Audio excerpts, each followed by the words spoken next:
Wow, what a great podcast today.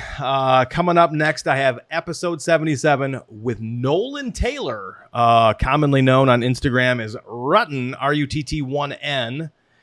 And he's local. He lives right around the corner from me, and we were finally able to get him over here and in studio, and we had a great conversation today. I really respect Nolan as a hunter, outdoors person, and as a human being. He's just got a great outlook on life. He's very focused. He's very dedicated. He's very committed to his craft, whatever that may be. And he seems like a genuinely good person. And we talked about all of that today, and struggling with self-doubt and overcoming obstacles and staying focused and staying positive, and the ups and downs of life, podcasting and social media and all the things. And I hope you all enjoy this episode coming up next with Nolan Taylor. See ya. Also, I just want to reiterate, in the introduction of this podcast, which most people fast forward through, I discussed that I have hats available for pre-order. I mulled over ordering new hats this year because it's kind of an investment. It is an investment. And the last time I did it, everybody just kind of wanted them for free, which is cool, fine, whatever. So I think I sold like half my hats last time, and the other half I just gave away some to my children. I think there's like 10 ARO hats in my house. Anyway, I've got new hats available. The black, which I'm not wearing right now, XL trucker for fat heads. Like I have a large head, Adam has a big head. They're big. So if you have a big head as well, they fit you perfect. They're high crown, flat bill. You can curve it. New logo. That's the caveat here, is the new logo, the updated podcast logo, which is just ARO with the with this buck here on it. And those are available for pre-order right now. Get with me on Instagram, and I'll send you my Venmo. They're $35 shipped. They're about 6 weeks out. There's black, and then there's multicam, midnight multicam, which is a very dark camo pattern. Same hat as I had last time. This one is not the XL. It's a smaller for regular sized head people. And it also has the new logo. So if you're interested in those, please holler at me and I'll get you my Venmo. We're going to do a pre-order before I place the order, so it's not so much out of pocket. And when they arrive, I will ship them to you because the $35 will cover the hat and the shipping. And also the meet and greet coming up in about 2 weeks or so, about 15 days from today, July 18th, Rail Yard, Fenton, Michigan, from 2 to 8 p.m. Come hang out, have some tacos, maybe do some arm wrestling, maybe some toe wrestling. Maybe we'll play cornhole. I believe they have bocce there as well. Great food, great drink, great people. Come see us July 18th, Rail Yard, Fenton, 2 to 8 p.m. Coming up next is 77 with Nolan Taylor. See ya. So. These are nice.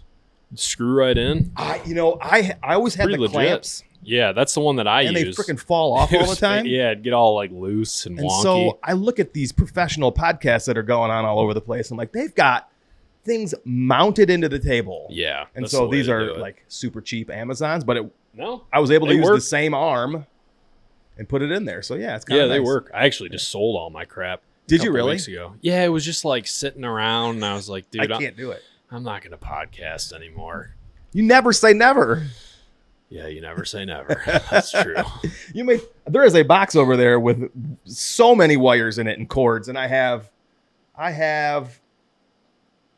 don't know where the mixer's at. I have my old mixer still. It doesn't work. Why do I still have it? Maybe I can fix it. I don't know. Even since I sold my stuff, it's only been like a month, and I've had a couple times where I'm like, I didn't want to podcast, but I'm like, I could have used that for like something, but I needed the cash to buy hunting crap, so I got rid of it all. I feel that too. Yeah.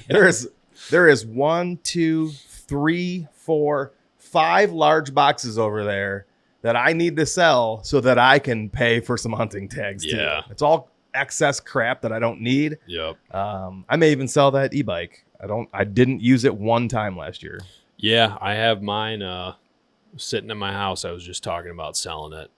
When you can, that's a booner right there. That is a booner. Holy smokes. Yeah, I was just talking about selling mine the other day. When you can use them, they're sweet, but when you can't, they just sit there. I bought that with really, really high hopes. I could use it at our private property. Is that a face-off? That is a face-off. Okay. Yeah, that's I what got I it when it have, was too. still stealth though. Okay. But it is a face-off bow hunter. I could use it on the private piece. I just don't. Yeah. I've just become more diligent about where I park. Yep. For my access. My thought was that I would park in the normal spot and just loop around the block. What in the hell? Where did that bumblebee come from? The big ass bee. Dude, it's so huge. There's a booner bumblebee flying around us. And I may have to get up and escort him out of here in a minute. Anyway, I had high hopes to use that. Then I went to Kansas, didn't use it. I did not use that thing one time. Did you go last year? I've been 3 times. I went last year, the year before, and then there was a year before in between that. Okay. So I went in 22, 24, and 25. Went to Nebraska in 24, 23. To Nebraska in 23. Didn't use it one time. I was like, this is becoming ridiculous. Yeah. They are sweet, though. I know. And it does everything I've ever wanted it to do. Yeah. I just have not found myself in a situation that I absolutely have to use it. Yeah,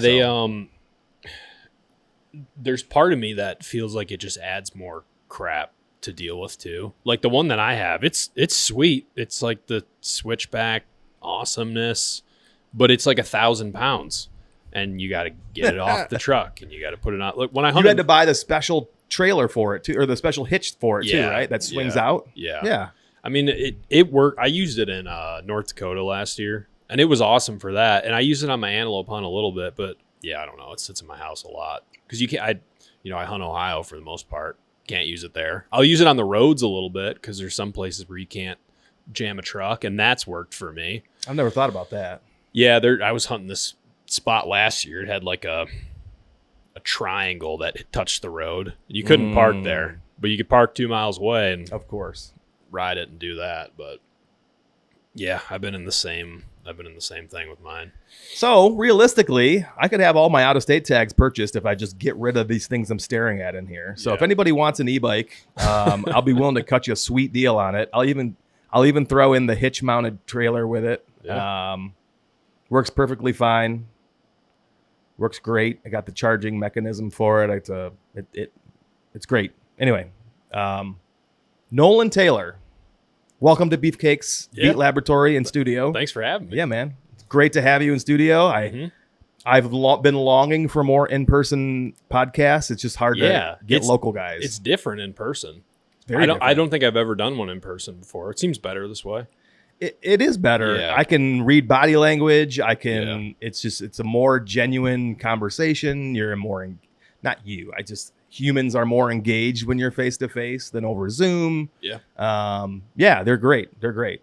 And I finished the fucking studio to have a podcast in, so we might as well do it, right? Just show it off. Yeah.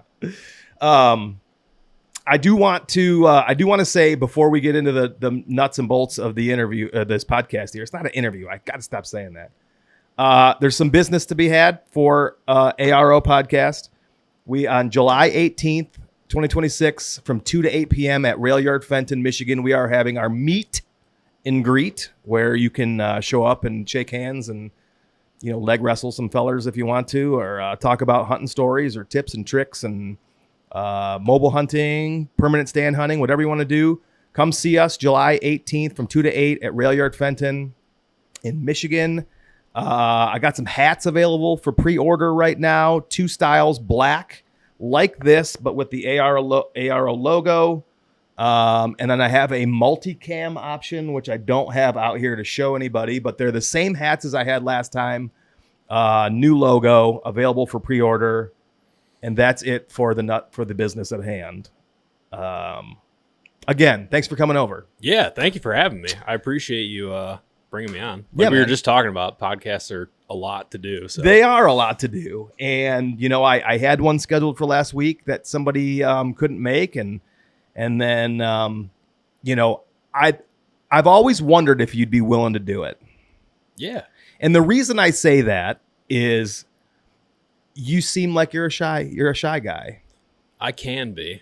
But I don't know that you totally are. Yeah, I have loner tendencies, but as much as I like to be by myself, I like to share what I think about all the time when I'm by myself. So it's like, there's duality with me, I guess. Yeah. I think that keeps people in suspense because we are like, there he goes again.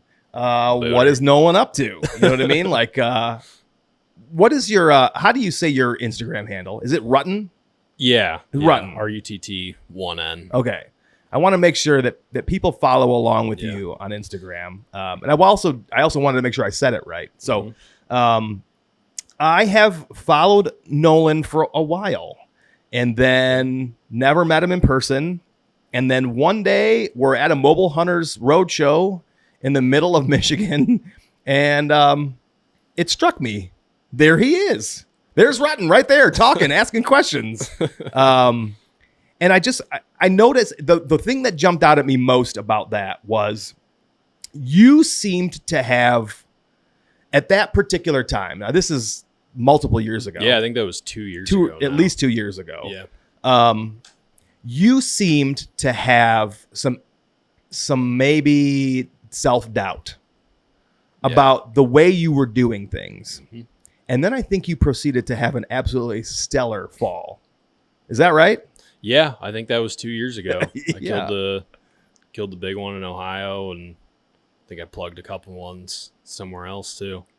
Do you feel like you were on the precipice of it all, like putting it all together, and then just kind of like being with other guys, other like-minded guys, listening, talking, sharing ideas, or do you feel like it just kind of that validated what you were already thinking by being there and asking those questions? I mean, it definitely helps when because you don't know what you don't know. And I mean, with social media nowadays and YouTube and podcasts, you can pretty much find out anything. But it's different than being able to just ask questions to guys who are way better than you and going like, hey, if you saw something like this, what would you do? And I think, with self-doubt, when you can get I don't know if validity is the word, but when someone tells you like, yeah, do it, try it. Yeah. It gives you the confidence probably to just, go try.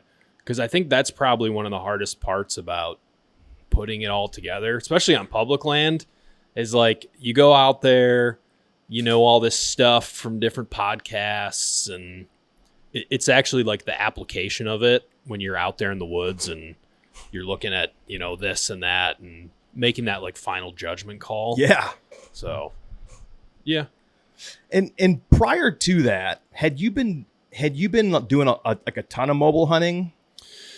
Yeah, I've been doing it for, I think this year is I go down to Ohio with like a group of buddies from the last place that I worked. So that 8 years ago, I think, is probably when I started. I got the OG tethered set up and the platform and all that stuff. And fortunately, I have an older brother who's like way better at gear and bows and everything than I am. So he helped me get the whole setup. And yeah, I hunted Ohio 8 years ago.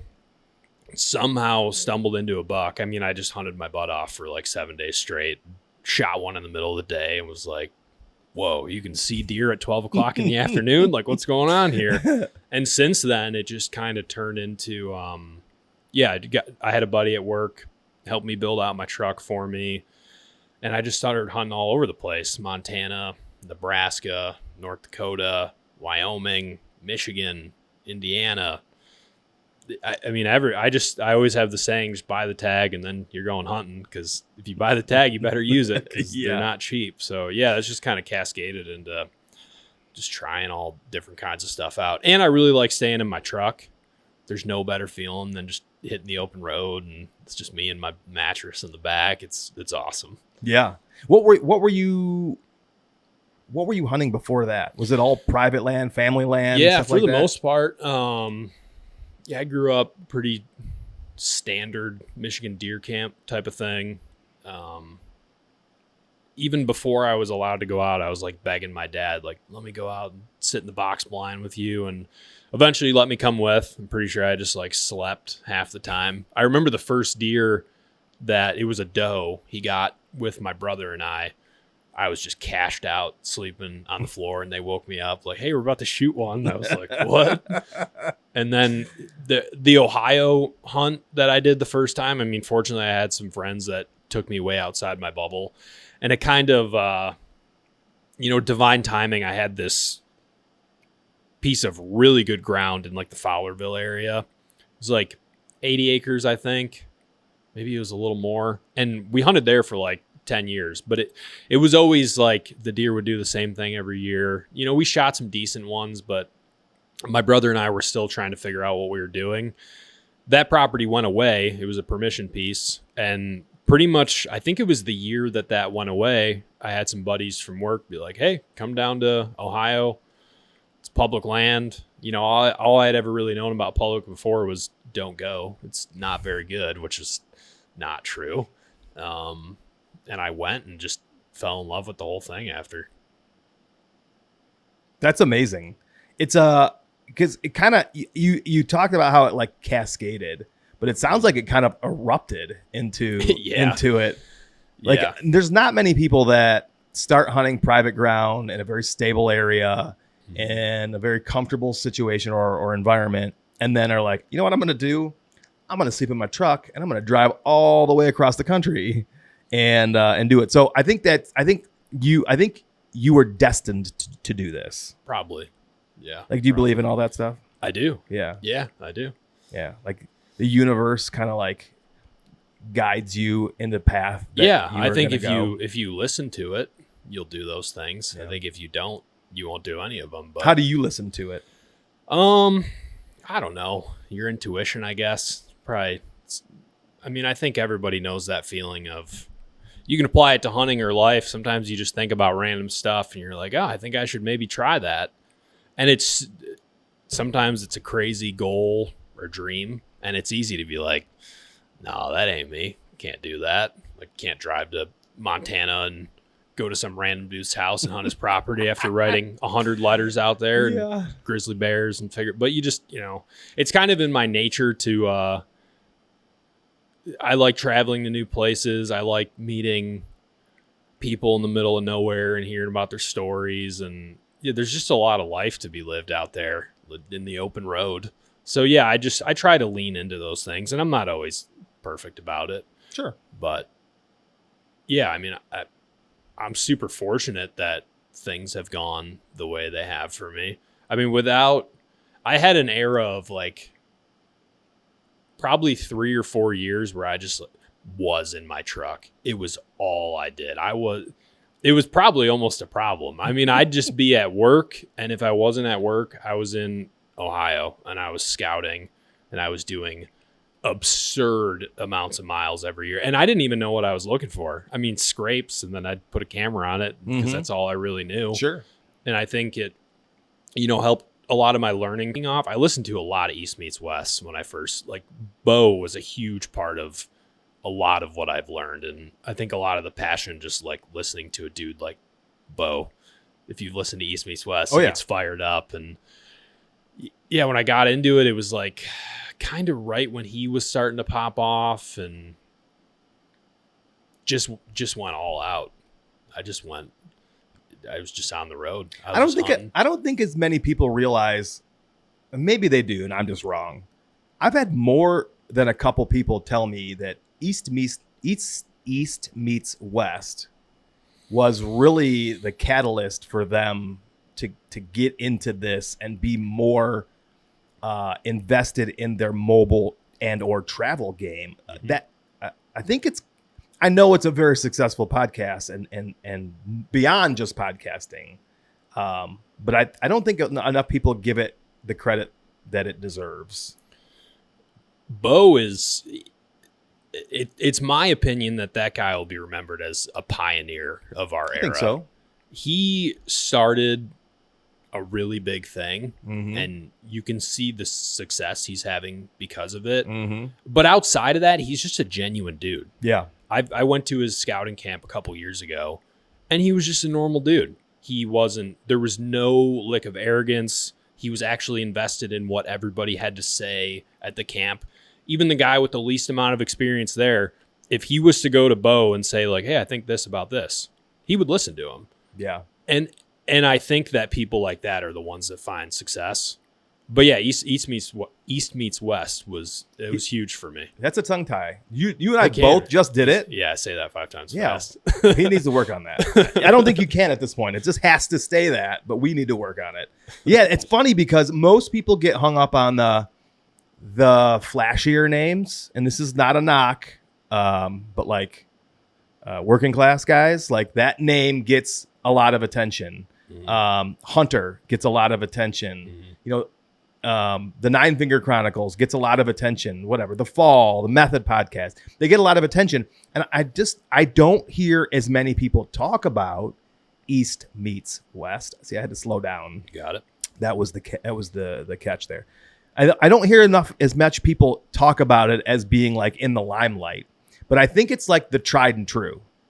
Like if you want consistently good quality, informative and or entertaining content, I think you could go there. I think if you want to hear some dick and fart jokes, you can come on over to my page or the Working Class page or the Fall or the DJ's pretty professional, maybe not the Method, but you know what I'm saying? I think that's like they're straight and narrow all the time. And so I think it's like if you want consistent quality content, you go there and you don't like brag about it. Like it's not getting the clicks and the likes, or it is because it's not getting the clicks and the likes, it's getting the downloads. Because it's not the flashy. But in this world where everybody's flashy and trying to get the quick 5-second eyeballs on them, that's what the algorithm then feeds you. And so I don't even see, like, I follow them and I don't see their content that much. Yeah, his stuff pops up for me. But Bo is the type of interviewer where he can extract a lot of technicality from his guests. Yeah. And DJ's really good at this too. Yes. I think it's a specific type of person that would listen to East Meets West, Method Podcast. They dive into a lot more of those nuanced things where I think you already have to have a little bit of understanding. Sure. But there's also the entry level stuff too. Yeah. I will text DJ every now and then. I'll be like, you asked a question today that blew my mind about how your brain works. Yeah. It was about the sun beating on the rocks in a valley and how that affected thermals, or it was the opposite. It was either that the rocks were stayed in the shade all day and how it remained cool and drew the thermals. It was just like, you were thinking about the sun shining on the rock that whole time you were talking to that guy? Like that, you're right. It's a different level. He's good. Unbelievable. DJ's good. Yeah. His brain is very interesting when it comes to thinking about just those tiny nuanced details that make a difference. Yeah. Yeah. He's a very intelligent person. So when you were a kid, were you like, I'm going to go exploring.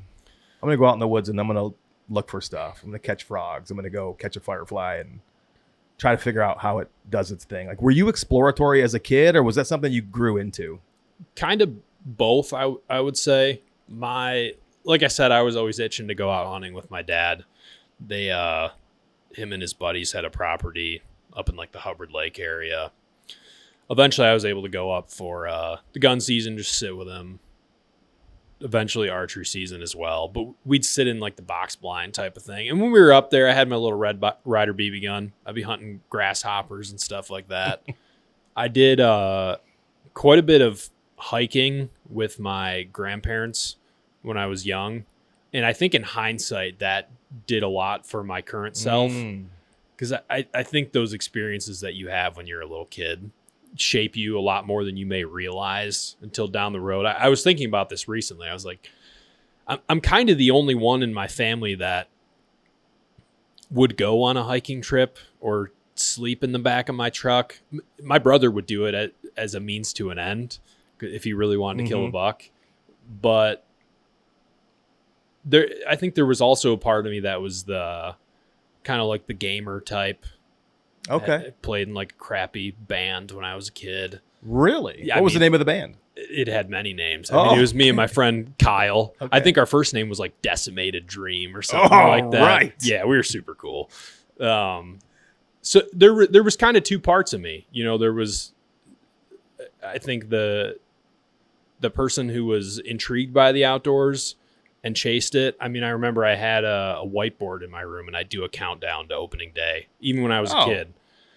But at the same time, like, I wanted to be on Halo. I wanted to eat Doritos, and Mountain Dew's pretty good. So there's kind of two parts of me. I don't name my episodes all the time, but if I did, it would be Mountain Dew is pretty good. It is. I gotta find that quote for later. Yeah, I'm always curious if the kids that are out, throwing rocks and catching butterflies or shooting frogs and all that kind of stuff grow into people who or mature into people who spend a lot of time in the outdoors, or if it's the inverse, where people who spent the majority of their time indoors as a kid for whatever reason then end up seeking more outdoor adventures as an adult. Because I think that was me. I wouldn't say that I was like seeking outdoor adventures as a kid. Just wasn't shit to do. Like we had Sega Genesis, and before that we had the Sega Master System, but it wasn't like you could just play incredible games all the time. Yeah. And we were playing ball hockey in the driveway, or we were riding our bikes in the woods. So in fishing, we were fishing in my parents' pond, and but I played hockey. So it was like I got older and it was like I had hockey 5 days a week. And that's all I did for 10 years. Mm-hmm. Hockey. I didn't know no other sports. I barely went to school. I didn't excel in school. I didn't go to college. Mm-hmm. It was hockey. And now as an adult, it's like I want to get outside as much as possible. Yeah. And so I'm just always curious to see the evolution of a young Nolan into a man Nolan and kind of what that looks like. Do you consider your profession? What do you do for a living? I'm a firefighter, paramedic, so both. I feel like people that know you probably know that, but people that don't Maybe. Just learned. Yeah. Do you feel like the profession that you chose, you were called to do, or you do it and you do it well because it affords you the luxuries that you have in the fall? I don't even know. My dad is a retired police officer. My brother is a police officer. There was a time in my life where I didn't think I was really going to do much of anything at all. And I had a big arc. And when I found myself in a different position, I went to them and I was like, well, I guess I'll be a cop because that's just what you do. And they advised against it for multiple reasons. Okay. So they kind of just pointed, they're like, take your EMT, see if you like it. Go to the fire academy, see if you like it. And it just kind of unfolded to paramedic school, and I got a part-time job at a fire department, turned full-time there, and I worked at one place for 5 years full-time, and then I wanted a little more, so I moved to somewhere else. So it kind of just happened. And for me, it lends to both. Mm-hmm. My job it's fun. I get to just hang out with people at the station, and we get to do cool stuff sometimes. And I don't really work in the fall for the most part. You can catch me doing trades, saving all my leave time for October, November. So it works for what I want to be able to do, which is hunt. I mean, if I could just hunt all the time, I would do that, but that's not really reality for most people. So it kind of lends to both. Yeah. Now that you're doing it, do you feel like this is kind of really where you were supposed to be? Or maybe not yet. Yeah. I mean, I think you should always, I'm the type who's always kind of looking for not the next thing out of like being unhappy. Sure. Because I am happy. My life's super cool. I get to hunt and I get paid to do fun stuff. But I don't know. I'm always open to more. I mean, I have no plans of leaving the fire service or anything like that. But, I'm 31, not married. I don't have kids. So I'm kind of also in a place where I can do anything. That's true. So I just kind of reside in that and just remain open to, where life's going to take me. Okay. But the fire service is a good concept for me. I mean, that's such a good base to be able to work off of, to travel, hunt, go backpacking. I mean, the schedule's awesome. You can't hate on the schedule. I mean, we work 24, so sometimes you get your butt kicked in the night and you question your life decisions. But for the most part, it really offers a good life of what I'm able to do. And the reason I ask is earlier we talked about, listening to the universe and how it speaks to you. And it sounds to me like you're not like closed off to opportunity. So No. should one arise and you may feel called to do it, it sounds to me like you're open and listening to kind of the way that your life is just going to unfold. Yeah. I mean, I think most people can probably think about their lives and be like, how did I end up here? Things just kind of happen. Whether some things you can fight it or you can try as hard as you can, it'll work out the way it's supposed to. Mm-hmm. Yeah, I'm at a weird spot where I am married with 3 children, and as much as I would love to do something different, I really have to be thoughtful on making a change. Mm-hmm. And it hasn't worked out the way I thought it was going to this year, and that's okay because I know what I'm working with and I know how to manage that for now. But I am listening. I am paying attention. I am open to opportunities. And I think it's really great that, you're very happy. You seem happy. You seem genuinely happy with everything, your life, your hunting, your career. So that's inspiring to see. And that's kind of why I was saying in the beginning, on social media, you kind of like ebb and flow with how much you post. Yeah. It's tricky to figure out. Is he all right? Is everything cool? What's he doing? Is he still hunting? Is he, you know what I mean? So that's what I was talking about. Yeah. It's great that you're not on it so much. Yeah. Social media is, I do go in phases with it. I'll go in phases where I'm probably on it too much. And yeah, I mean, I've tried the podcasting thing. I always love going on people's podcasts because I like talking to like-minded people. I like sharing my story for as uncomfortable as it makes me. Because I get people that reach out and they're like, hey, dude, thanks for sharing that. Yeah. Everybody's got their stuff in life. And for me, hunting and travel has always been a constant thing to lean into for challenge. And yeah, sometimes I enjoy and feel comfortable enough to say stuff on social media. And other times I'm just like, why do I even say anything at all? So yeah, I do ebb and flow with it a lot. I probably once a week will create a post and then delete it before I ever hit post. Because I'm like, you know what? Nobody fucking cares. Nobody cares. I don't really care. This is just me trying to feed the algorithm, and I got to stop doing that. Yeah, and that's when I did the podcasting thing, I felt like I didn't like that part of it because I felt like I was trying to make media to be a part of the algorithm, and I just got to a point with it where I'm like, this is getting away from who I am, and I don't like that. Because sometimes I don't have anything to say. That's just what it is. And that's super interesting. We're gonna dig into the podcast right now because you just brought it up.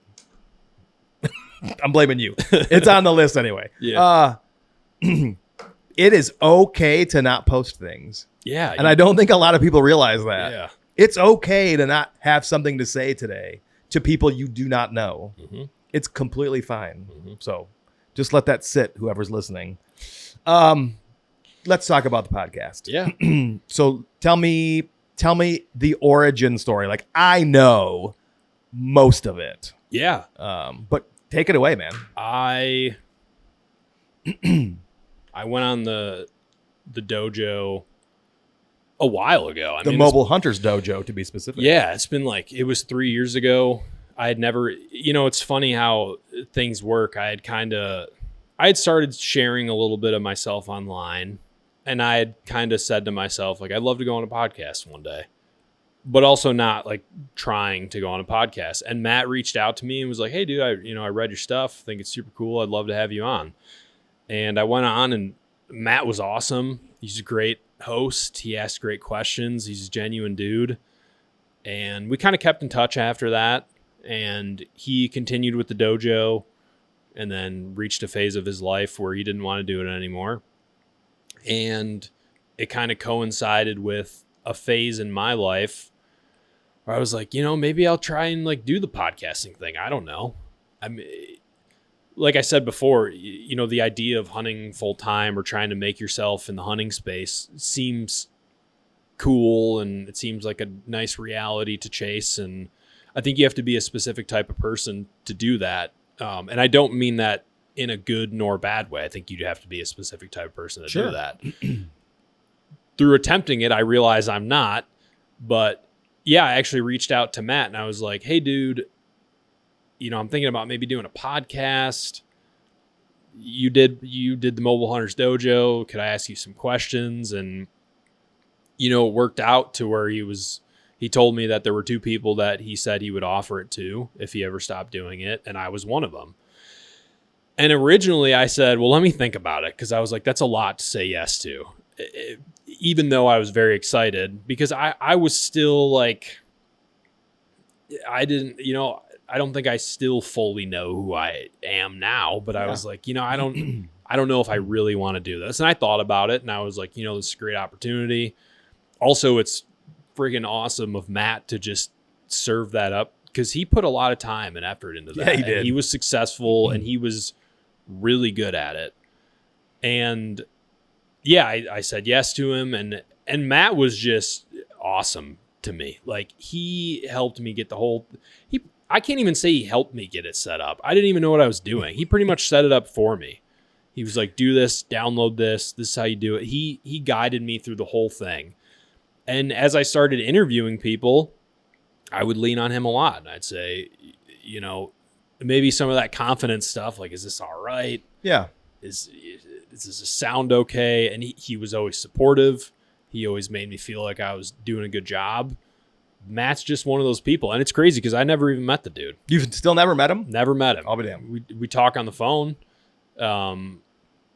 Yeah, Matt was just awesome to me. He is awesome. And I did it. I had a list of, and Matt said something similar about it too when you had him on. He was talking about, like, I think he said like he had a list of people that he wanted to, kind of like fever dream people he'd like to talk to. And then he realized one day that he was talking to them. And for me, one of those people was Cody DeQuisto. Mm-hmm. And that was the last podcast I ever did on the dojo. Mm-hmm. And I was doing the dojo at a time in my life when I had just changed fire departments after being really comfortable somewhere before. And I don't think I realized how challenging that transition was going to be in my life. So, and it was also in a bit of an era of my own life where I think the water was getting a little murky. And I got to a point where I'm like, all right, I'm like trying to be this persona. Even with that, I wasn't even trying to be a persona. I was trying to just be me. But there's something that feels weird about being me, like, and pushing myself. And I'm sure you could probably relate to that. And I started getting those people on that I thought I'd never talk to. I talked to Troy Pottinger. I talked to Cody DeQuisto, and I was like, this is crazy. And it kind of reached a point where I think it was a time in my life where I needed to invest in myself and the things that I needed to be doing for me, as opposed to trying to be some internet personality or persona. And, I felt really bad that I stopped doing it, because Matt, he gave me the dojo, and there was a part of me that's like, felt responsible for it. But he always said the dojo was never his, and it was never mine either. And it's, the dojo is an interesting thing, because I think for both of us, we got to like see behind the veil a little bit. And it gave me what I needed for the time. And I don't really have to wonder anymore. Like, That's true. Am I a podcaster? I'm not. I like going on them, but yeah, I kind of just went off into the night with it. Like, you definitely did. Yeah. And there's interesting, like a ninja. Yeah, like a ninja. There's interesting parts about that I was able to see, when I was doing the dojo. And I think this, I don't know if exposes the word, but the world of social media. But when I did the dojo, there was a lot of people that wanted to talk to me all the time and acted a certain way towards me. Not that I was anybody. I was nobody and I'm still nobody. I'm just a dude. And I don't say that like degrading. I'm just a guy. Yeah. We all are. And, you know, when I stopped doing the dojo, I thought there were people that listened to it. The last couple episodes I did, I got more people that listened than I ever thought would. And when I stopped doing it, there were people who still talked to me, for sure. But a lot of those people went away. And it made me just look at, like, okay, were these future transactional relationships forming because I was doing a podcast? And in today's world, there's a lot of people, you know, it's easy to look at somebody like Bo and go, oh, I'll just make a podcast and then, you know, CVA is going to sponsor me and I'm going to go hunting full time. Maybe you will. And if you want to, you should also chase it, because if you don't try stuff, you never know. But none of this like left me feeling sour, but I think it further solidified, like, okay, I don't want to do a podcast. I want to invest in me. And I just want to go back to hunting, because I think the time that I was hunting while hosting the dojo, I think I was the worst deer hunter that I've ever been. Really? Because I was worried about making sure I killed something so I could post and make sure that, you know, how are you going to have a successful podcast if you don't kill a giant in 3 states? And the stress of it started to bleed into the woods, and I wasn't enjoying things in the light that I did before when I was just out in my truck and hunting, because I was just trying to find myself and find a big buck along the way. And yeah, it was a big arc for me in my life. And again, shout out to Matt, because he, like I said, I never met the dude, and he was a part of like one of the biggest lessons I've been through. So I'm super grateful for that. It's really interesting. It's interesting because a lot of that resonates. Obviously, we kind of talked about that in the beginning with how I feel about everything and how I approach certain things and how we do things and how the internet works and how social media works. You know, this is a compliment to you, is that you do well on the mic. You do well behind the camera. You have a great voice for speaking. So thank you. You got a future in public speaking if you want to. No. Not your jam. You could speak at like a Mobile Hunters Expo or something. Give a seminar on something. Yeah, there's probably a lot more qualified people that like could. You just said, tell you I'm what just to a do. dude. Yeah, I'm just a dude just trying to figure it out. That could be the theme. I'm just a guy. Yeah. I mean, so be it if it is, but I'm not going to try. You're not seeking out public speaking? No. But, you know, I like telling my story. I have a lot of story to tell, as everybody does. And hunting's been such a huge part of my life. And yeah, I'd love to share my story and parts of it, but I think when I start to feel like I'm marketing myself, it's like, okay, well, this is no longer me, you know? You ever thought about writing a book? Yeah, I have. Yeah. I've actually been getting back in. I really enjoy, I mean, I mostly post on my Instagram because I really like writing. Mm-hmm. And I'm getting to the point with that where, like, the last time I shared something, I had to like edit it down because it's only 2,200 characters. And I didn't know that. Yeah, I've never gone that far. Yeah, I really like writing. Writing is something that's always felt, even since when I was a kid, I always loved English class. I like writing. I like sharing my story. I like talking about my story and hunting and all that. Mm-hmm. Because I think Matt and I have talked about this too. I think the guys who are like the best deer hunters, like I'll maybe a guy like and I don't know him, so this is an assumption. Maybe a dude like Jake Bush. I think that people like that, and the dojo highlighted some of this stuff too with the people that were on.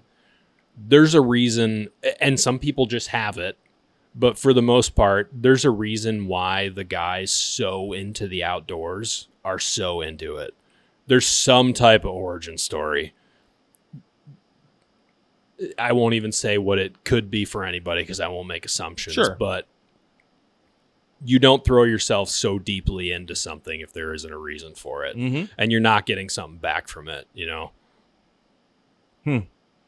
Interesting. I feel like you have, again, this is me trying to encourage you to continue to tell your story.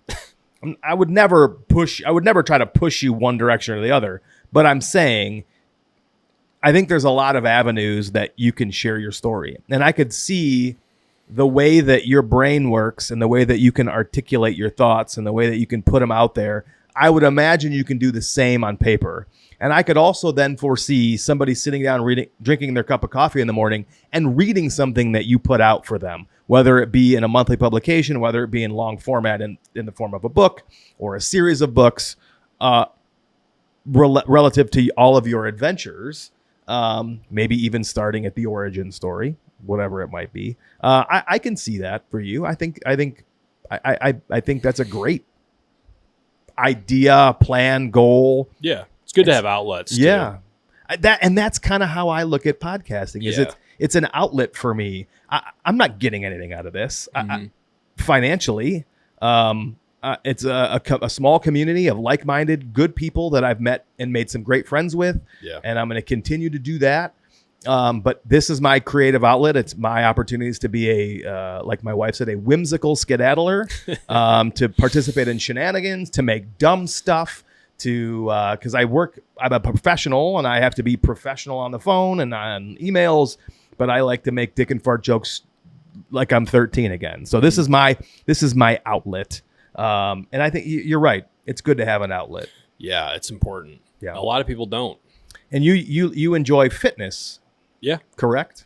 Yeah, I mean, enjoy it in the way that people enjoy fitness. Enjoying what it's doing for you mentally. Yeah, maybe? I mean, I enjoy it too. Yeah. That's for sure. Yeah. Yeah. What kind of journey are you on? Well, what day are you on? 61. Hell today. yeah. Yeah. You're getting close. I'm getting there. I'm in like the final death march of it. Dude, that's awesome. Yeah, I'm ready to be. That's a long way. Yeah, 75 hard is, it's funny. I was at the station the other day and some guy was like, it doesn't seem that hard. I was like, do it. Start tomorrow. Yeah, they never do. Yeah, I was like, why? It's like, I want to see you suffer through this, and I think it'll be good for you too. But yeah, right now I'm in, I think when we talk DMs, I feel like I'm in like a comeback tour right now. Fitness has been an interesting journey in my life. I also always played hockey. I played from the top. I pretty much learned to walk on skates. I was a goalie my whole life. I played through high school. I played after. What high school? West Bloomfield. Okay. Yeah, we were terrible for 3 years. I don't know if we ever and then played. we got annihilated in the quarterfinals my senior year. It was devastating. I think it was, Heartland. Still got problems with them. But yeah, so I grew up, I was always a bigger kid.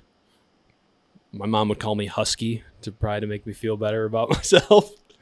Big bone. Not a lot of people use the word husky anymore. Yeah. Why does nobody get called husky anymore? I don't know. If someone says that child is husky, you know exactly what the kid looks like. Yeah. It's not an insult. It's just an explanation of how their build is. Husky. But no one uses husky anymore. Yeah. Right. We should bring husky that back. back. Yeah. We can bring that back. But We can make America husky again. I think we probably are already. Yeah, I think we are too. Yeah. So I played hockey my whole life. I was always kind of overweight. Played in high school. Like my last couple years, I kind of entered a phase in my life where things were pretty challenging for me. And once I got out of high school, hockey, which was the only thing that kept me reasonably in shape, went away. There was no reason to run or skate or do anything. Kind of entered the professional world. I mean, semi-professional. I was many hats. I was a car porter. I made pizzas. I worked at Meijer until I quit in the middle of a shift because I hated it so much. I did a lot of different things. Just pretty lost. Like, my brother was already a cop. No, college was not on the radar? I just didn't even... I felt like I wasn't even... people go to college for two reasons. I think one, it's a degree, and then two, social. Mm-hmm. I wasn't social enough to go to college. And it seemed pointless for me also because I didn't even know what I was really going to do. Yeah. I went to community college and took, a music class and some random stuff. And dropped a fair amount of them midway through. I mean, I didn't know what the heck I was doing in my life. And I reached a point where I was pretty big. I was 320 pounds. I was, I think, 21 at the time. I had no idea, no career in sight, no real passion for anything. I hunted, but it was just recreationally. I just, go out, get in the tree stand, be pretty out of breath by the time I got to the top of it. And I got into fitness at that time in my life because I was just done doing what I was doing. I mean, so you flipped the switch and you're like, I can't fucking do this anymore. Yeah, I don't even know what happened really. I had tried to lose weight a lot of times. I mean, Weight Watchers, fad diets, but it was always like lose 20, gain 40. It never really worked for me. And I don't even know what happened. I just woke up one day and I was like, I'm freaking done. Because I was miserable. Sure. I mean, I was as depressed as you could be, not doing great, no real future.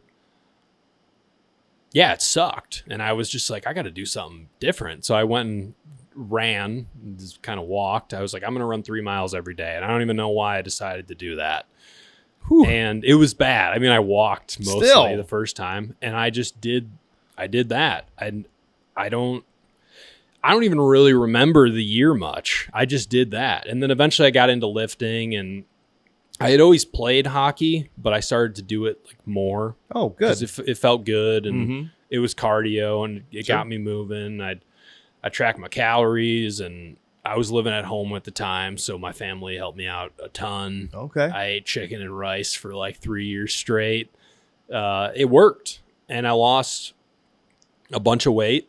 I lost like 120 pounds in like a year, maybe even a little more, because I went from 320 to like, I think 187 was the smallest. And that was like too much because I'm pretty tall. You're tall. Yeah. I was like, real thin. And I ended up getting into lifting, and I had a long period of my life where I really enjoyed that. And as things do in life, it just kind of cascaded to, I did EMT school and the fire academy, and there was something pretty empowering about that career because, I went from a place in my life where I couldn't really use my body. I mean, I'd walk up the stairs and I'd be gassed. And now it's like, oh, my body can like do stuff. And here's this career where I can, physical fitness is a big part of it. And I can use that to my advantage.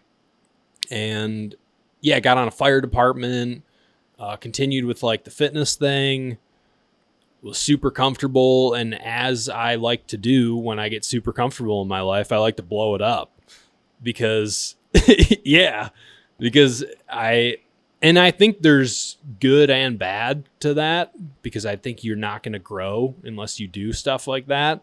But you also got to be careful what you ask for from the universe, because it'll give it to you, and it might not be in the way that you envisioned it. So I worked at a certain place. I was next on the list to be promoted. I was comfortable. I was a leader. I was chilling. And I was like, let's be challenged more, because that's what I like to do. So I moved, and I was the rookie again.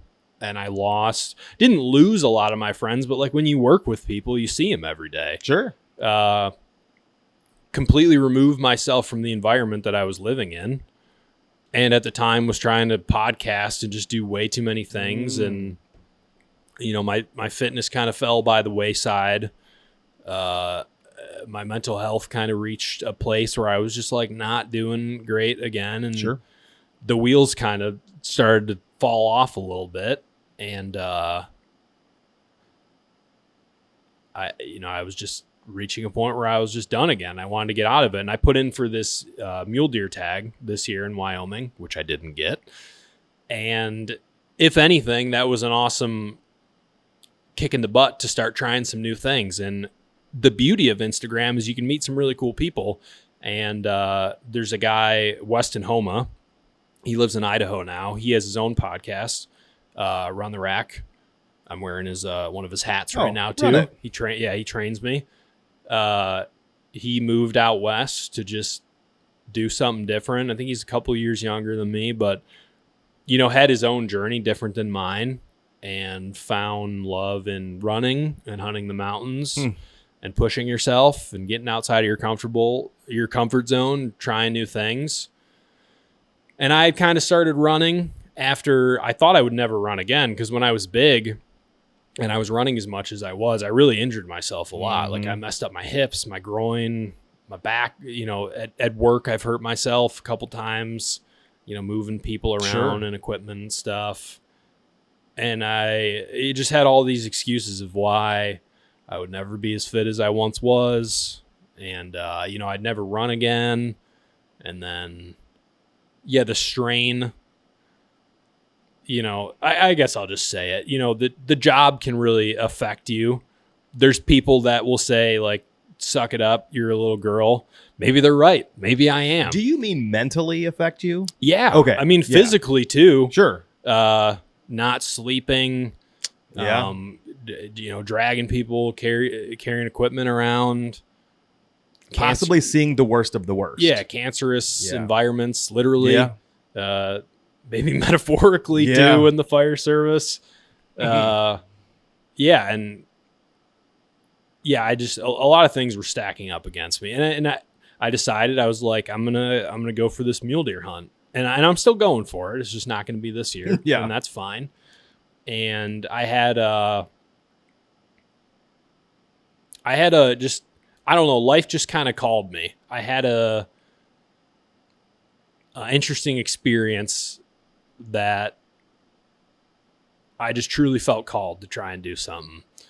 And I started running. I started trying to run, and I reached out to Weston, who, has been there before me, and he trains me now. And I want to run, I should probably start at a half marathon first, but I want to try this running thing and see what it does for me. And I want to hunt the mountains. Hopefully next year I'll be able to do it. And I'm just, before with whitetails, I kind of did this arc like in Ohio and all these hill country places. And now I feel like I'm re-entering it with the West in a different way. And I'm just trying to see what I'm capable of at this point now. Well, what made you choose 75 hard? I've done it before, and I know that it sucks. And I remember What sucks the most for you? Because I know it sucks the most for me. What is it for you? Time management. Yeah, I mean, that's one of the biggest things it'll teach you. It's the time management. It's the account. I almost failed 2 nights ago. I went to swim for my second workout, and I thought the pool closed at 8:30. It closed at 8, so I swam for like 20 minutes, and I did a 10-minute walk earlier in the day, and I was in my bed ready to go to sleep. And I was like, it's good enough, man. It's supposed to be 45 minutes, but it's fine. I got up and went for a walk. But, a lot of people can kid themselves through 75 hard.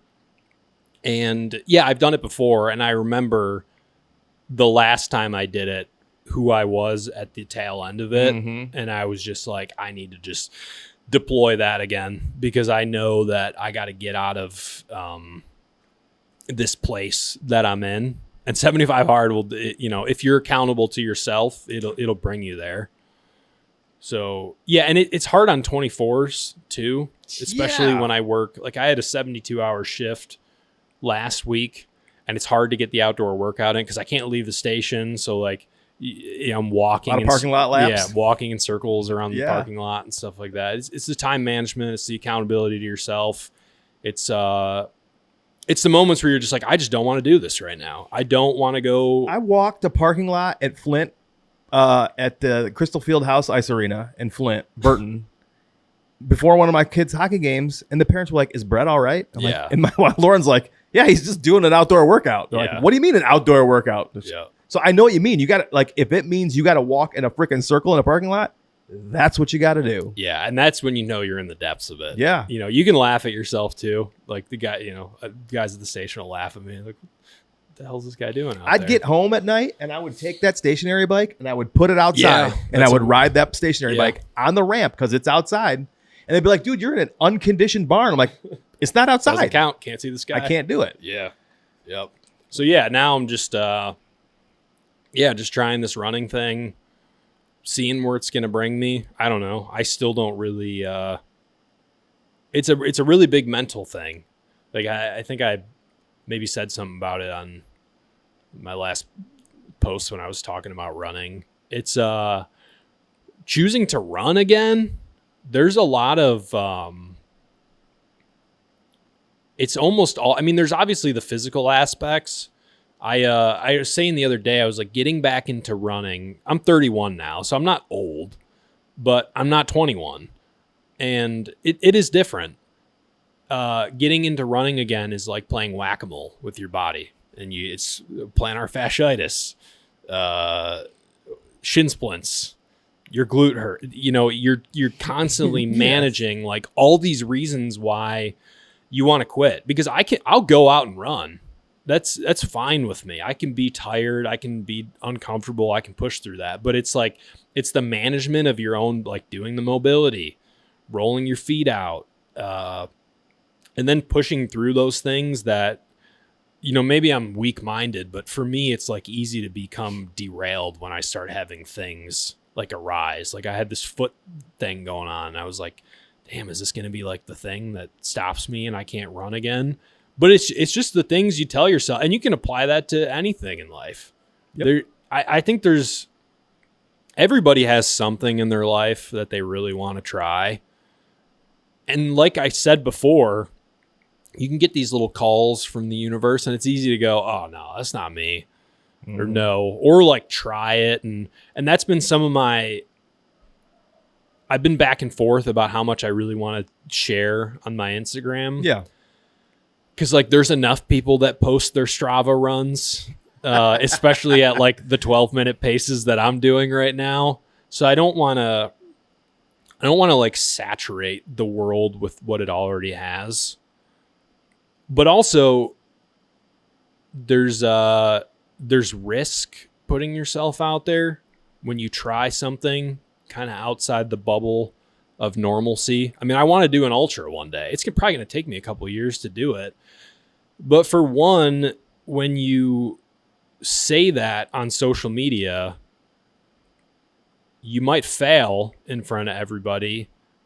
And what's interesting is like, at least this has been my experience. And I get this with hunting sometimes too, but I'll talk about it in the context of running right now. When you try things that are outside normalcy, some people don't like that. They don't like it at all. Yeah. And they like, because it puts them in question. Yeah, and they like to bring you down. Sure. And I was talking to a friend the other day, and I said, I always know when I'm on the right path in life is when people start shitting on me. Yeah. Because when I'm comfortable and just being the normal guy, like, yeah, give me, Twinkie, Mountain Dew, chilling, like, I don't need to work out again. People are comfortable with that because I think a lot of the human experience is you get to see your own reflection through a lot of other people. And usually your disdain for somebody else is really just your own self-hatred. 100%. And when you start to break that wall for people by trying something, they're going to try and tear you down. But it's also like ironic because it's like, dude, if you think you can doubt me more than I can doubt myself, joke's on you, man. Right. Because I doubt myself all day. Yeah. Like, but that's part of that like mental game of running really gives that to me. Mm-hmm.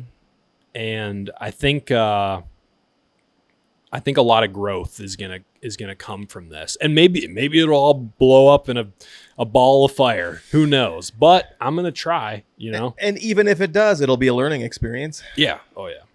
Yeah. For what it's worth, keep sharing, because listen. I have failed 75 hard way more times than I've ever done it. I've only done it one time. It's tough, but I've failed it every other time, which is a lot. And that bothers me. But I have had multiple people tell me that I have changed their lives by talking them into doing 75 hard. Yeah. That blows my tits off because I am Mr. Eat Waffles on my fart chair, my recliner. I call it my fart chair. You didn't know that. Now you do. I eat waffles at 9:00 at night, right before I go to bed. That's me. But yes, I also believe that 75 hard can change your life. Yeah. And there was a dad on my son's hockey team, and he'll never hear this, and that's okay. But we've talked. He looked me in the eyes and says, "You changed my life by 75 hard." Because he looked me in the eyes and he goes, "I cannot go to a work function without drinking." And I was like, "That's your problem." Yeah. And there's so many people that cannot fathom doing something social without having a drink for fear of being judged. And he tried it. And he learned that nobody cares about anybody but themselves. He said, nobody ever noticed that I was drinking a bottle of water at night, that whole work convention. Yeah. And so then he gets into reading, and then he gets into personal development, and then he's working out twice a day. And now he's jacked, and now he's happy, and his marriage is better than ever, and he's not drinking anymore, and he's so happy. I have failed 75 hard more than I have succeeded in it. Yet the one time that I succeeded in it, I was able to show other people the benefits in that. And so I say to you, keep sharing. Because it only takes a couple people for you to benefit. Yeah. Not everybody's going to get the same value out of it. But if you can help a couple of people better themselves or make better choices for the betterment of themselves, then it's worth it. Yeah, I would agree. So I'm glad that you are still thinking about sharing. Yeah. I'll probably continue to go through my phase. And who knows, maybe one day I'll share all the time. I don't know. What's been your favorite book? Do you have a favorite book that you've read so far? Ooh. Because I definitely do. I'm really bad at favorites. I've been in like a philosophy era right now. Some stoicism? Yeah, I really like the Tao. That one's good. Okay. That's like a Buddhist text. I don't know that one. It's super. I wish I could describe it to you the way that it should be described. It's like action, inaction without action, action. It's like a whole like duality book. Send it to me. Yeah, it's good. It's an easy read too. It's kind of like short texts. Okay. Obviously the token like Goggins and Cameron Hanes and stuff like that. Yeah, I'm really bad at favorites. Have you read The Comfort Crisis? I listened to it. Okay. I'm right at the end of it. Okay. And I started to become angry at the book because one of the chapter I fast forwarded through the chapter. When he gets into like the Go Ruck part, I was like, I don't need a commercial right now. Yeah. I know what you mean. That was the only part that I didn't like about it. But I actually am just at the end of listening to that book, which I didn't count for my 10 pages of reading. I've still been reading. Yeah, I don't know. Never even crossed my mind to question you on that, but good call. Good call. Yeah, I don't know. I'm bad at favorites. I don't know. I like to take a little from a lot of stuff. Yeah. I like to read about guys like Goggins. Oh, you know what? I know what my favorite is. Smile or You're Doing It Wrong. Oh, I don't know that Andy one. Glaze. That book is probably one of the biggest parts of... That probably is why I'm running right now. That guy has a really awesome story. Who's it by? Andy Glaze. He's a huge like GLAISS. GLAZE. Oh, like literal glaze. Yeah, glaze. Yeah, I guess that's an easy answer. It's definitely Okay. that one. Yeah, I'll check that out. I read that book right when I needed to read it, and yeah, that's a good one. It's interesting how that happens. Yeah, he's got a good story. The universe, man. Yeah. Heck You feel like you are. I'm circling way back to the universe stuff, and I listened to you and Cody talk, but it's been a while, and I know you guys talked about this kind of stuff. The woo woo stuff. Yeah. I'm huge into it, by the way. Huge, firm believer. Do you feel like it's more prevalent when you are not in your electronics? Like if you're just there, like if your cell service doesn't work and you're not looking at OnX and you're just in the woods, you can use it and then you can trust it, and it becomes stronger, I think, when you do so. Or you can not use it and it atrophies and becomes weak. But that's an interesting thought with the electronics. I would say you probably have a point with some of that. It's like I said, I was probably the worst deer hunter I've been when I tried having a podcast. It was on, it's on my phone, trying to make content, thinking about filming myself doing stuff and not just taking a picture of this or taking a picture of that. Not just living it, enjoying it. But I, the times, and I get made fun of it all the time. I mean, I work with a bunch of firefighters, and I like being that guy. I like being the dude who's kind of off the wall, is going to reference the friggin' Dow at the dinner table. I like being that guy. And when I lean into being that person, I feel good because that's me. And I'm not, tailoring myself to try and be what I see what you did there. I see what you did there. I'm not trying to be somebody I'm not. Good. Yeah, that's an interesting thought, though. I have just found that there's a couple places where I go in Ohio where there's no cell service, and so the phone gets put away. I mean, it's tracking my track, but it gets put away, and I'm literally just scouting or hiking, and things are different. Things are different in my brain. But also, I feel like I can sense things. Like when you're in that area and it just feels different, and your hair stands up on the back of your neck. Like that's one of the most uncomfortable feelings, but most fascinating to me is if I step foot somewhere and I feel like something's watching me. It creeps me the fuck out. But it's a cool feeling to be that in tune. To me. Yeah. Like I love that I'm that in tune, but I'm like, what is watching me? Because I know something's watching me right now. Like I love that feeling. It's like you've heard of like flow state before. That's specifically when I'm scouting, I get into that a lot. Where you just walk and you're like, oh, it's getting dark outside. Yeah, I gotta go back to the truck. Those are I think whether it's hunting or running, or if you can find anything that gives you that feeling, you should do that. Because many people don't experience anything like that ever. And I think you miss out on big parts of life if you don't. Some of the most fascinating. Yes. Yeah. There's a lot of talk about how human beings were not meant to sit in an office all day, and like you were meant to get up and either go get your food and then eat and then spend time with your family and then work and then eat and then go to sleep.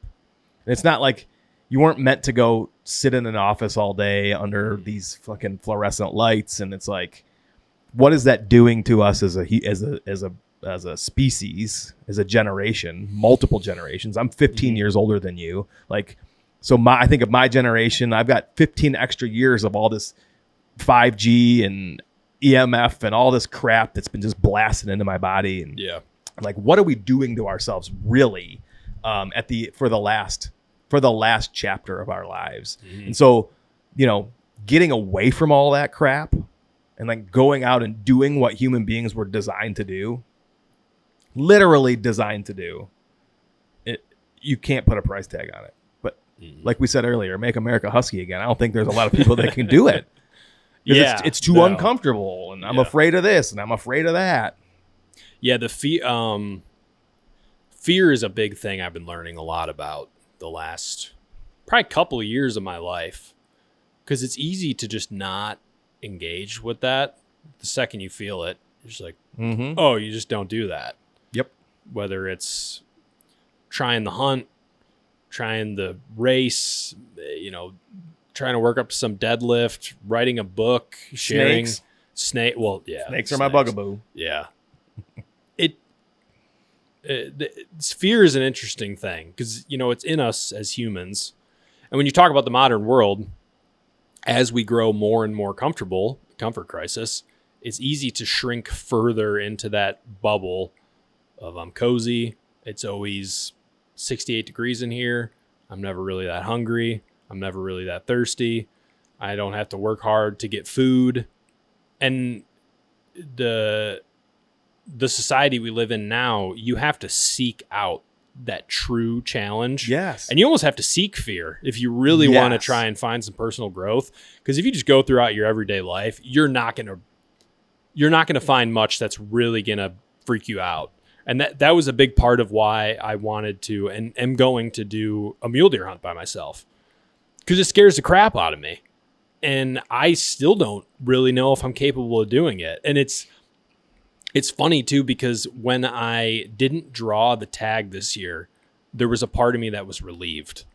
And that's how I know I really have to do it. Because I was obviously bummed, but there was a really small part of me that was like, oh, thank God. And that makes me want to do it even more. Because, people do it. I'm not the first guy to go mule deer hunting in the high country by himself. But for me, that's a really big thing. It is. That's a huge thing for sure. for me. My wife would shit herself. But I think there's a lot to be gained on the other side of an experience like that. It'll change you. It's going to change you. Yeah. I mean, I haven't even done it, and it has already. I'm running again. Yeah. That's huge for me. I would say to people all the time, like, I'm retired from running, put my jerseys in the rafter. And I never thought I would do it again. And that really held me back from a lot of things. And, it's just interesting to think about, like, years of my life that I was like, oh, I just can't do that. Like, I have these, I've messed up my back, I get this knee thing, my groin's messed up from hockey. Like, I just can't run. I'll do the Stairmaster and I can ride the bike. And now I just, like, run again. I'm like, okay, so what else? I've been lying to myself about. Yeah, what else in this life can I actually do that I've just told myself, like, oh, no, you can't do that. It's just like, it's the, like, limiting belief type of thing. So do you know how that I hurt my eye? No. So I injured my right eye in 2021. Okay. I had my retina detached. I was working around the house, hit it, retina detaches. It's never going to be the same again. Like, I can see you. It's like I'm looking underwater. Mm-hmm. Well, you can't shoot a bow. I can't shoot a bow right-handed. So I had to learn how to shoot left-handed using my left eye. Completely my body mechanics flipped in 1 year. Do you know how many people fucking tell me, oh, I could never do that? Yeah. You haven't had to. Yeah. So how can you realistically say, I'm just going to quit the thing that I love to do because I just can't do it? Yeah. You 100% can. Yeah. Especially when that's all you're faced with. This is all you can do, or you have to use a crossbow, which is incredibly cumbersome in a saddle, I will tell you. Yeah, I tried it. Yeah, I have a buddy who just switched to a saddle, and he's been a crossbow hunter for a while. And this last year, he's like, I'm done with it. Can't do it. It's so hard. Yeah, I've never tried it, but even hunting with a rifle out of a saddle, I'm just like, oh, what do we got going on here? Yeah. It's super uncomfortable. But it's just amazing. People are so staunchly against anything that is against their norm that they're like, I could never do that. Like, yes, you probably could. Yeah. You just haven't had to try. And so you think it seems insane. It wasn't. The hardest part was muscle memory. Sure. Is putting the reps in. But other than that, it's exactly the same. Yeah. Yes, I have to set some things up differently on my tree. Yes, no camcorders are set up for lefties. They're all set up for right-handed people. Oh, I didn't even think about that. Yeah. So there are some pains in the asses, but everybody, whatever you're lying to yourself about, you can do it. You just got to fucking do it. Just fucking do it. Yeah. I mean, it's interesting, like, as you start doing stuff you didn't think you could, it just starts to unravel that onion of yourself a little bit. You're like, oh, I can like do a lot more than I thought I was able to. Or than my friends have led me to believe I can get away with, or my family has led me to believe. Because your family will tell you, your family can be your biggest supporters and also your biggest hurdle by wanting to keep you safe and comfortable too. Was your loved ones pretty supportive of you going on all of your adventures? They know I'm going to regardless. I mean, I've always had the most awesome, supportive family you can have. They've never said no. I mean, I'm 31. My mom will still call me when I'm on trips. And I better call her too sometimes, or my dad. My dad had a tree stand accident almost 10 years ago now. It's kind of a crazy story. He hunted with a harness his whole life. He went out on a late season hunt and just last minute decided to go in a tree stand. And he got up, sat there the whole night, got dark. He stood up and he was planning on going to a box blind. And he saw the tree stand. He's like, oh, I'll be able to see better up there. He went up, sat the whole night, stood up to go leave.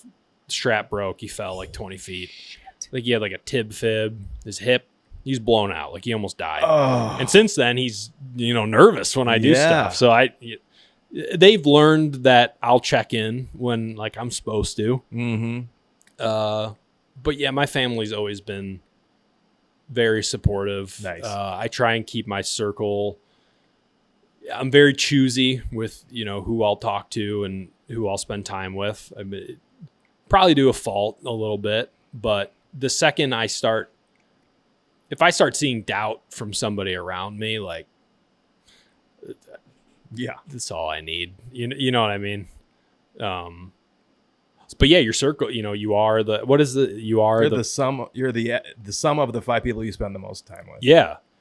So pick the right people. And some people are out of your work environment. There's some things you can't change, but at the end of the day, you're accountable for your own life. Yeah, man. Well, listen, it is this to me, like the 4th of July weekend is although it's hot as balls out, is like very hot. Really when I start getting excited about deer season. Yeah. I don't know why. I know everybody talks about July. Maybe this weekend is like the trigger for everybody to go put their cameras out. Like, do you feel the same way? Like this is whitetail time for you now? Yeah, it's getting there. This last year I didn't do a ton of spring scouting as much as I usually would.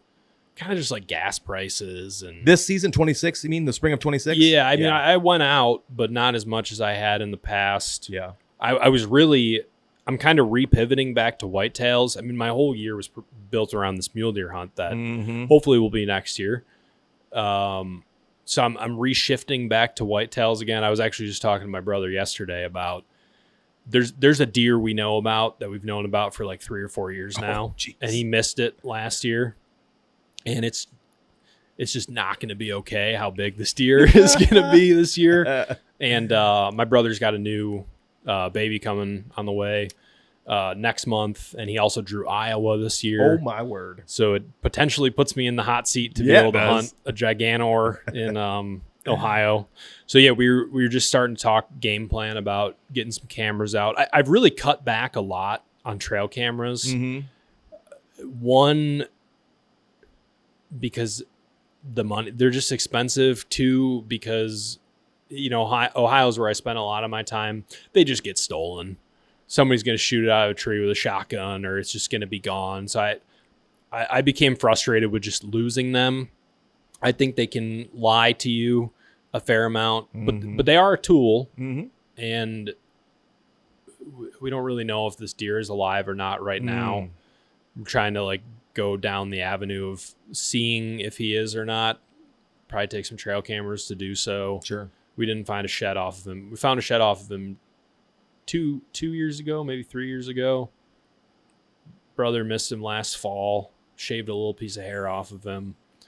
So we'll see. But yeah, starting to game plan. I know Ohio could potentially be a lot of time for me this year if that deer's alive. I mean, regardless, I'll hunt it a lot. Yeah. I want to go back to Indiana. I missed a really good deer down there last year. And it's not that I'm going to be hunting this one specifically, but I kind of have some unfinished business down there. Mm-hmm. This is my 3rd season that I'll have been hunting this area. So starting to put some of the pieces together down there. I don't think I'm going to run cameras in that state because it just feels good to just do it differently. Yeah. And I think last year, I think I hunted that state better than I did Ohio because I didn't have trail cameras down there. I just had to go out and see what's going on and move around, and I really enjoyed that. And I think I might actually hunt a little better that way. I've had a bad habit in my past of just going where my cameras are and just sitting, next to them. I think we all do that. Yeah. I think I'm going to put a little bit of time into Michigan this year. Do you normally not? Not much. I shot a buck last year pretty close to my house. It was just a last minute. Like I was sitting in my house and I was, what am I doing right now? And I went out and shot decent 8-point. I'll be damned. I'll probably start doing a little more time. I went like an hour north of here and bumped around a little bit. I did put a camera out there that just died immediately, which that's fine. And maybe go back to North Dakota again. Okay. But yes, I'm reformulating my year, and it is starting to feel a lot more real because it's going to be here soon. I know, it's crazy. Yeah, it's going to be here real soon. Well, we right at about 100 days, I think. Yeah. What when you're scouting, like what makes the hair on your neck stand up when you get into a spot? Like, what are you most excited about? You said you used to look for scrapes and put a camera on a scrape, or only hunt the scrapes. Yeah, I still hunt a lot of scrapes. Yeah, me too. To a degree.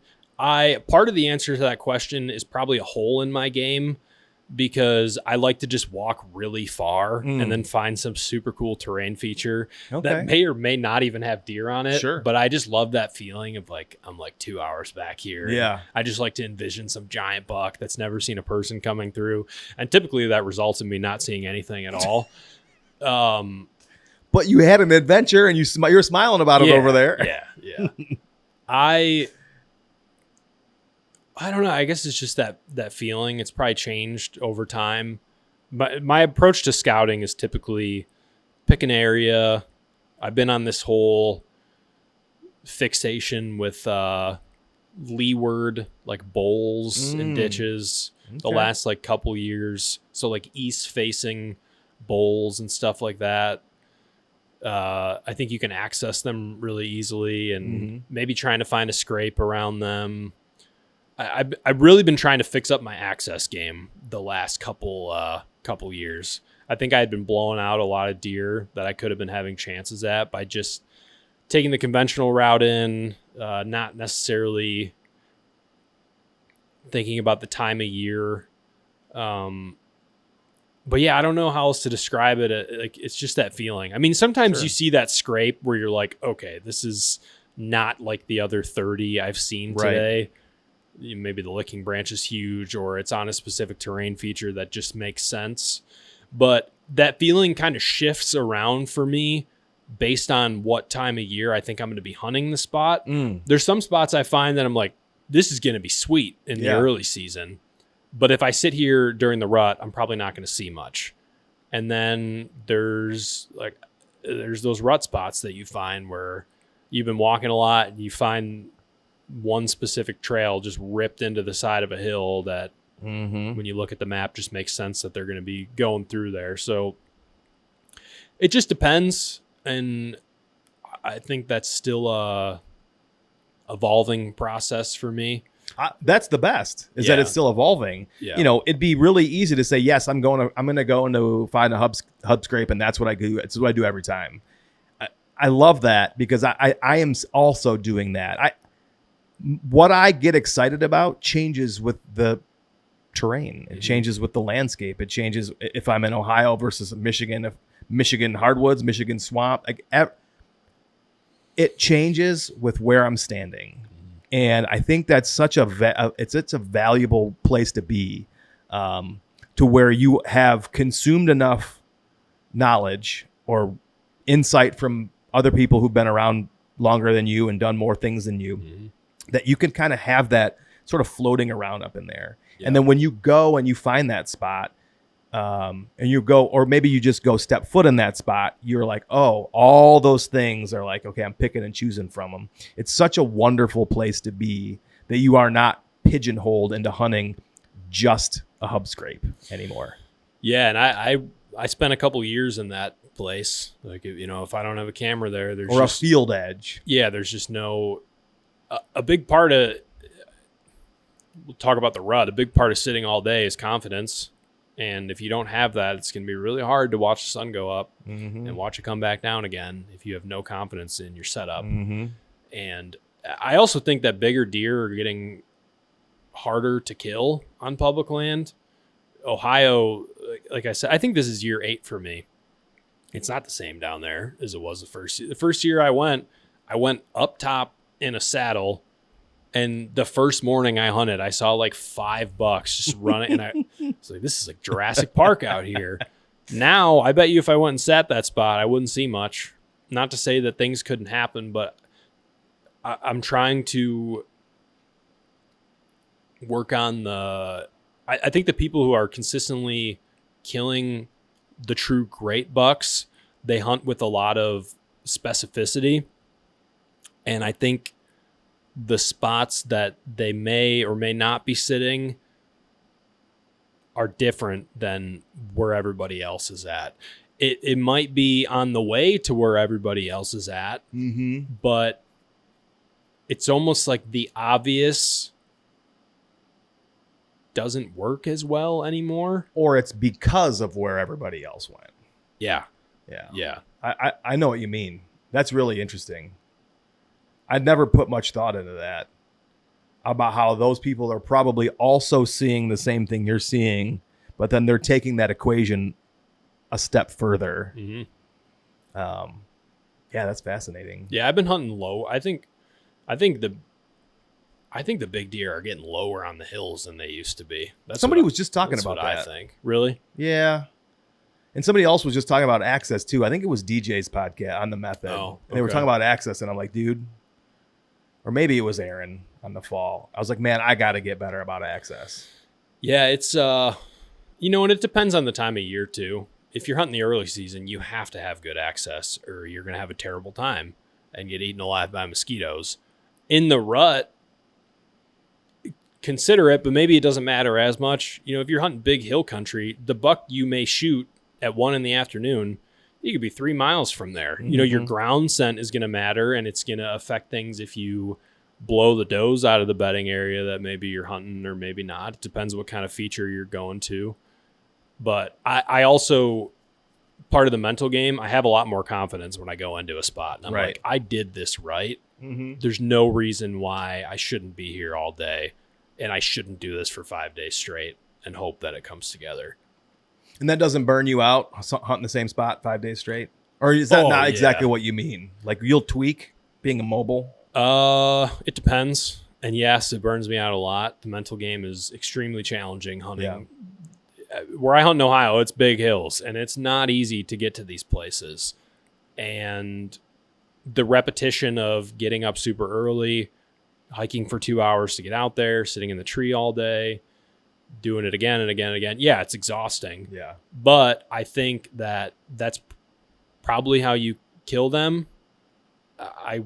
I'll make a move if I know that something is happening to where it's not going to work. Maybe the wind isn't doing what I thought it was going to do, or it's going to shift. But, you know, that buck my brother missed last year, he was hunting a spot that we had found together 3 or 4 years ago. And good on him for doing it. He hunted it like 5 or 6 days straight, and it was a feat of everything to get back there. And we both said, I think if you just sit there over and over and over and over again, you probably get a shot at him. And he did, and it's bow hunting. It didn't work out. But yeah, I think the big country, big hills, especially during the rut, I think just if you have enough confidence in a spot and it seems to make sense with you, just plant your butt there, set your platform for the week. You know, I probably shouldn't say this on a podcast, but I'll leave my bow in the tree. I take a garbage bag out with me, and I'll have, like, my brother and I call it the locker room, like a couple 100 yards from the tree. I'll stash whatever weight I can leave out there. My knee pads, my saddle, my outer layers. So it's mentally less to bring it in and out. And I'll just keep hunting that spot over and over and over again. You leave your bow in the tree? Yeah. Bold. Yeah. I mean, good luck finding it. I just mean, like, what if a windstorm blows in and blows that sucker out of the tree? See ya. Oh, boy. That stresses me out. Yeah. I mean, it's big. It's big country. Yeah. If somebody could go out and find my bow, they might even deserve it. Yeah, there's a couple spots I've been down there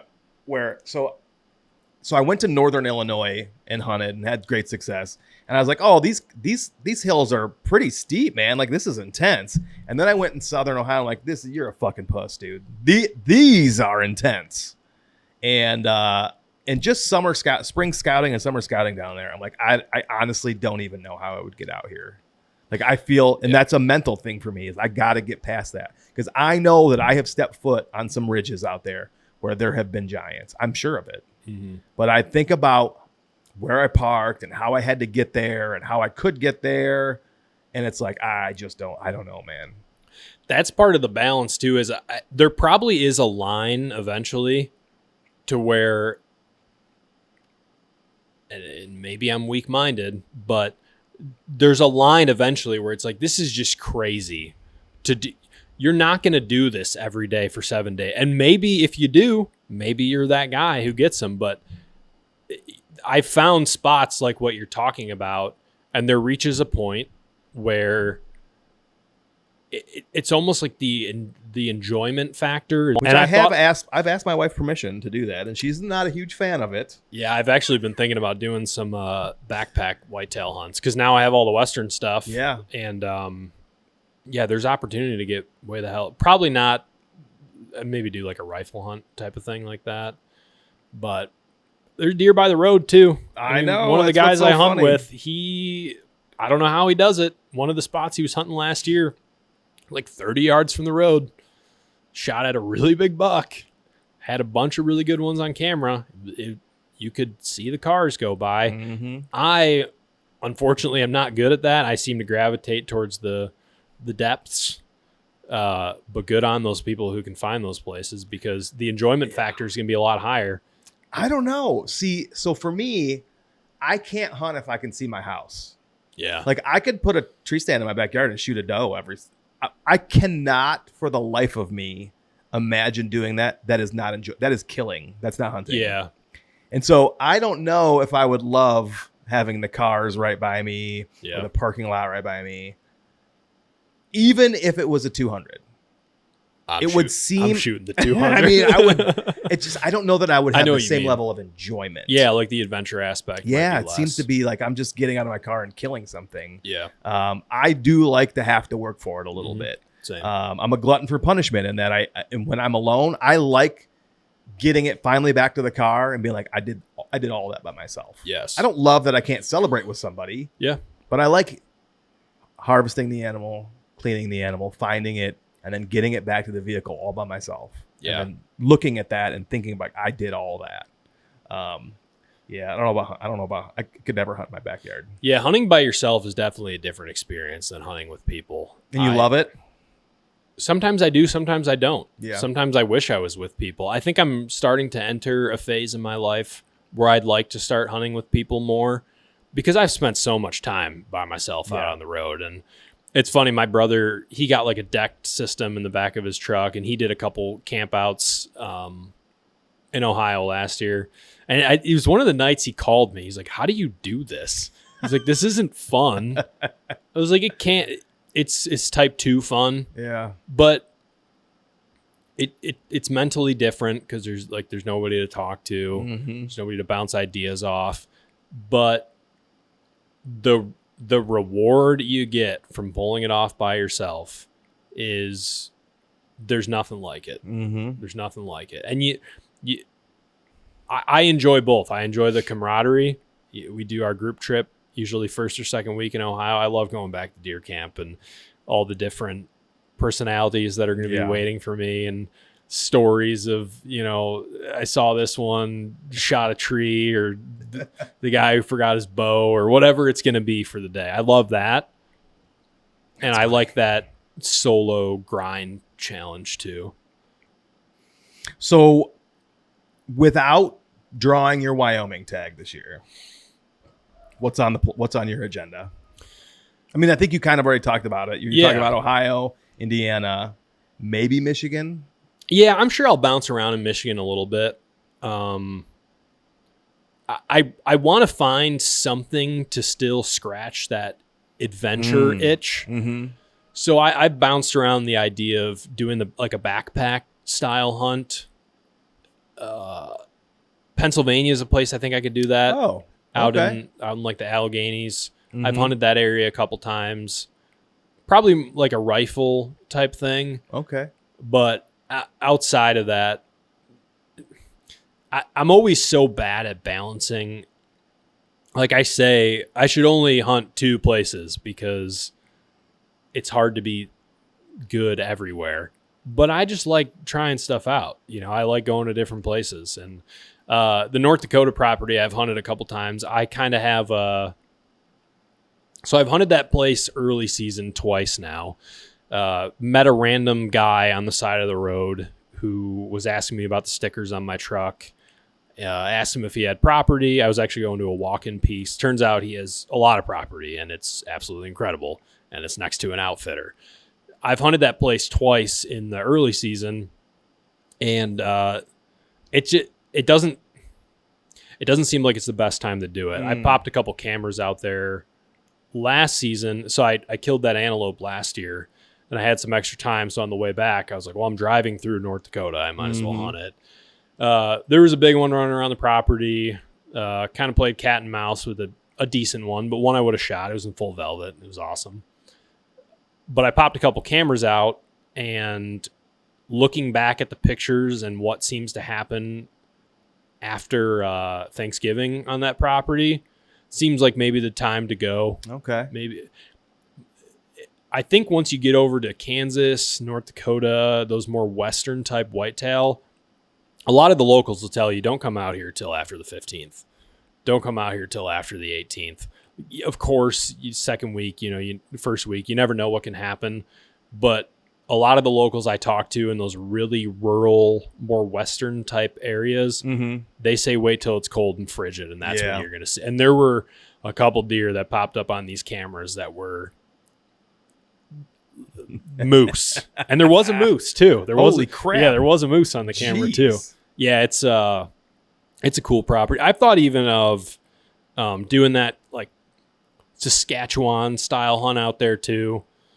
People have their stuff about bait, but I think it would be fun. Go out there, it's 3 degrees, setting a pop up over some alfalfa and just wait it out. I mean, there's some big deer that show up out there.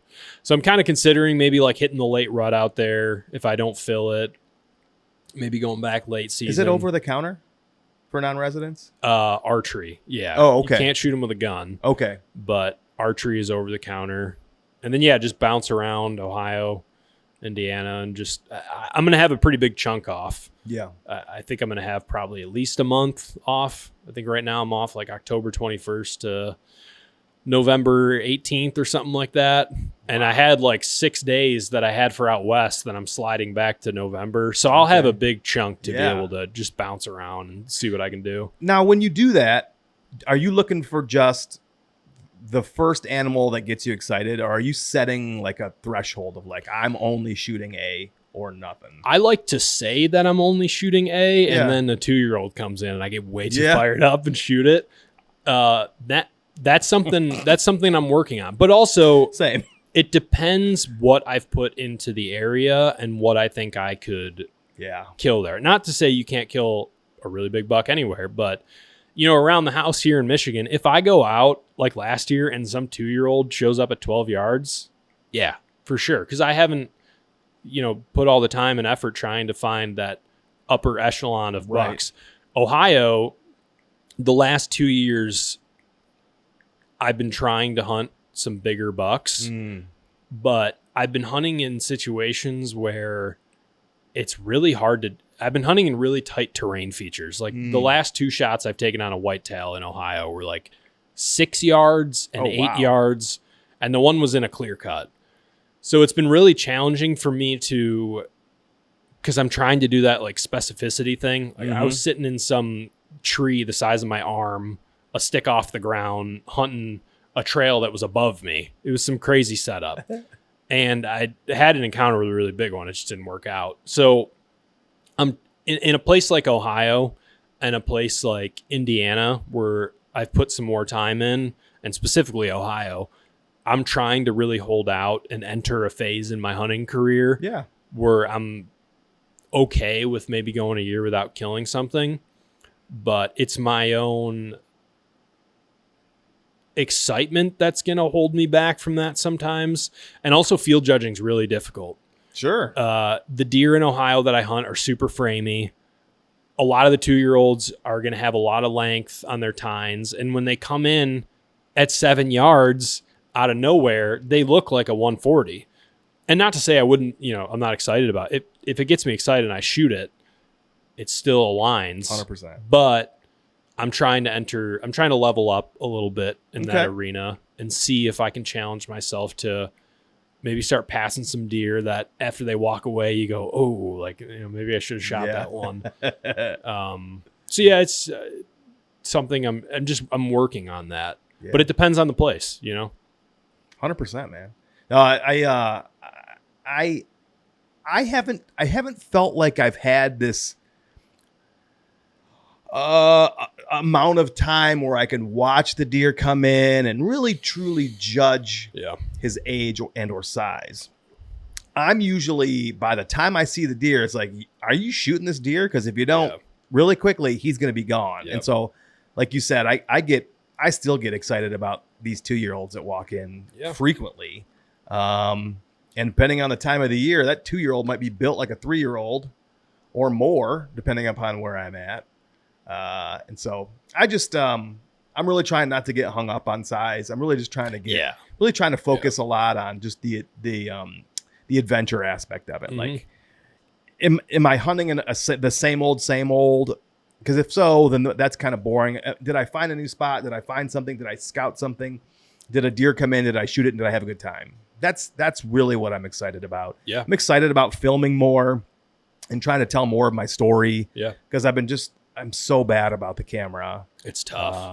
So I'm just trying to focus on that stuff. But I know what you mean. I was actually just thinking about filming again this year, but the camera is it's a thing to bring it. One more thing. Yeah, and it I go back and forth. We'll see. I mean, I have a camera, I have the arm, I have all the stuff. Yeah. Last year I didn't really film at all. But there's something about when you get the shot on camera that's just so cool. I know. Like I've only ever gotten good video of one deer that I've killed. And a couple times a year I'll watch it and I'm just like, that was epic. That was sweet. And it's so cool to be able to look back on that. Yeah. That's all I want. I want to be able to relive them all. And I've been so bad about taking my stuff with me season long that it bothers me. So this year I'm really putting in more of an effort to kind of capture everything. So we'll see. Yeah, I think you're onto something with like the story aspect of it all. Yeah. And that's not, again, that I do not care if I get a bunch of views. It's more of I remember doing this as I led up to this. It's really just for me. And it's a creative outlet. I like editing my Insta360 videos on my phone and how I can spin it around and everything. And I like learning how to do Adobe Premiere and all my video stuff in there. I love all that. That's my little nerding out that I do these days. So, well, is there anything else you want to talk about before we wrap her up today? No, we didn't miss anything. You didn't have to plead the fifth. No, I didn't. Yeah, I kept it pretty straight and narrow. Yeah, it was good. That's good. Thanks for coming over, man. Yeah, thanks for having me. Great to like. I know I saw you in person, but like meet you, and do this whole thing. It's so much better in person. Yeah, thank you for having me on. Really Remind everybody again where they can follow along with you. My Instagram page. Probably if you look up my name, you'd find Nolan Taylor or Rutten, RUTT1N. I have a YouTube page under that name that once every 3 years, I might put a video on. So don't be too fired up for that. But yeah, that's it. Well, keep doing what you're doing. Keep sharing what you want to share. Don't stress out about not having anything to say. I think what you're doing is great. And you're a great guy, and I appreciate you sharing your journey with everybody. Yeah, thanks, man. Well, thanks everybody for listening, and we will talk to you all soon.